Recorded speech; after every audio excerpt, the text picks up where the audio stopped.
Ang proyekto ng Davao City Bypass ay patuloy na sumusulong, pumasok na ang proyekto sa kritikal na yugto ng concrete lining, kasalukuyang inihahanda ng mga crew ang pinal na structural casting para sa permanenteng interior shell ng mga tunnel. At bago natin ituloy, kung ikaw ay bago pa lang sa aking YouTube channel ay huwag kalimutan mag-subscribe at i-click na rin ang bell icon para lagi kang updated sa mga bago kong upload video. Sinimulan na ang pagkakabit ng mga reinforced steel framework bago ang nakatakdang robotic pouring ng high-strength concrete. Ang prosesong ito ay mahalaga para matiyak na ang 2.3 kilometrong tunnel ay magiging watertight at matibay ang istruktura. Matapos ang matagumpay na breakthrough o pagtatapos ng paghuhukay sa parehong tubes noong 2025, ang focus ay lumipat na sa pagbuo ng pinal at makinis na interior lining. Inaasahang matatapos at mabubuksan ang tunnel sa taong 2027, layunin nitong bawasan ang travel time sa pagitan ng Sura-1, Torol at JP Laurel, Panabo City mula sa mahigit 1 oras tungo sa 49 na minuto na lamang. Ito ang magiging kauna-unahang long-distance mountain road tunnel sa Pilipinas. Ito ay pinondohan sa pamamagitan ng pautang mula sa Japan International Cooperation Agency JICA. Ang northbound at southbound tunnels ay matagumpay na nagdugtong breakthrough noong August 2025, nananatiling naka-target na makumpleto at magamit ito sa 2027. Ito ay bahagi ng 45.5 km Davao City Bypass Construction Project, DCBCP, na nag-uugnay sa Barangay Sura-1 sa Torol, Davao City patungong Barangay JP Laurel sa Panabo City.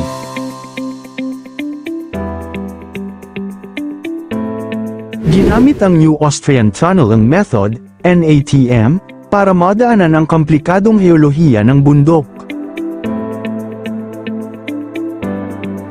Kahalagahan ng pambihirang tagumpay sa infrastruktura, na sinasabi na ang pagtatayo ng unang long-distance twin-tube mountain road tunnel ng Pilipinas na nagtatampok ng mga makabagong teknolohiya. Kapag operational na, ang bypass ay magbabawas sa oras ng paglalakbay sa pagitan ng Torol, Davao City at Panabo City mula halos 2 oras hanggang 49 na minuto lamang, na magpapalakas ng koneksyon at pang-ekonomiyang aktibidad sa buong rehiyon.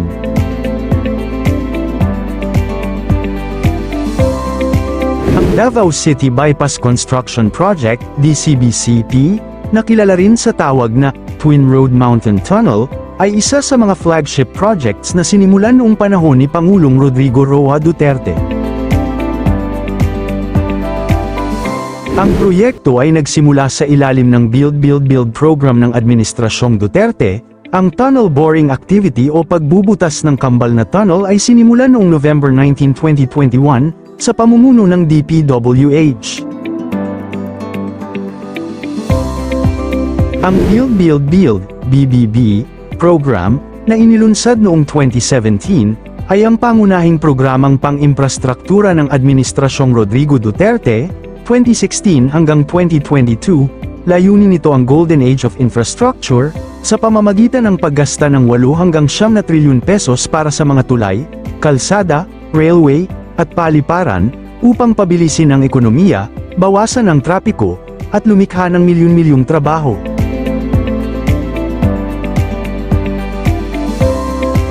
Kasabay nito, ang Dalton Pass East Alignment Road sa Luzon ay inaasahang matatapos ang Detailed Engineering Design, DED, ngayong unang quarter ng 2026. Sinimulan na ang survey at route layout para sa 64.7 pesos Dalton Pass East Alignment Road Project, isang mahalagang proyekto na naglalayong magtayo ng 23 kilometrong daan at twin-tube tunnel sa pagitan ng Nueva Ecija at Nueva Vizcaya. Ang proyektong ito, na pinondohan ng Japan International Cooperation Agency JICA, ay naglalayong maging alternatibong ruta upang iwasan ang madalas na landslide sa kasalukuyang highway at mapabilis ang transportasyon sa Cagayan Valley.